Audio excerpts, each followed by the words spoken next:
Welcome back to Magipedia, the online encyclopedia teaching and revealing magic tricks. In this week's episode I want to teach you the keycard principle, which we have used before in a trick, but I just want to go over it in more detail. So you can either have the keycard on the top or the bottom. If they've shuffled the cards and then given them back to you, then you can just glimpse the card on the bottom. They take a card. You do a swing cut.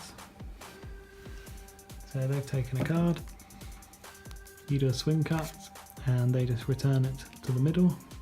Where you're placing the cards down, you're placing your key card on top of it. So you can cut the deck as much as you want and it will just keep it. It will keep the key card and their card together because you're just cycling the cards, you're not actually mixing them up. So then you would go through and their card will be in front of the key card. So the key card was 7 of diamonds and their card will be in front of it. If your key card was on the bottom of the deck. If your key card's on the top of the deck, they take a card. You do a swing cut, they return it.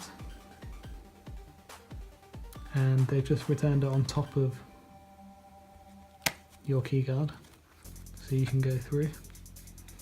And now it will be behind or below your key card if your key card had been on top, because this was the top of the deck. Okay, if the key card was on the bottom, then that was the bottom of the deck and that one was going on top. If your key card was on top, then this slot, their card, was going on top of your key card. So you just need to remember which way around, if you've used the key card on the top or the bottom. Okay, the key card is one of my favourite principles because they can shuffle the deck and it's a truly random, it's going to be a random, I'm obviously control shuffling because we always use the 7 of diamonds, but they shuffle the deck, they give it to you, you can square the cards up and glimpse the bottom card, and it just, I've seen the key card used where someone will pick a card and you can look at it there and that's the last thing you've done, so it's more obvious. If you've looked at it before they've even picked a card, then it's just so much further back that they won't think that you've seen this card, and also because you're using the swing cut it feels like they're returning their card to the middle, when in fact they've returned it right next to your key card. So I just feel like it's a really fair way, but the only problem is you're not going to know what the card is until you've looked through the card. So forcing a card, you know the card ahead of time, so you can reveal it like that. The key card principle is more if you don't need to know the card ahead of time, but you want to, you can look through. And we did it in the trick where you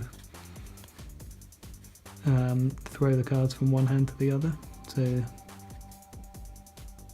you could take out it's good if you want to do anything that involves the magician in trouble, because you could take out a card and say, I think that was your card. And then you've put your key card on top in this instance. So you know that their card is this one. So you can now do a double lift and reveal their card and then give it to them. And then it turns into a different card, for example. You need to work out where you want to go from there, but the key card principle is brilliant if you don't need to know their card ahead of time. I use it all the time. See you in the next episode.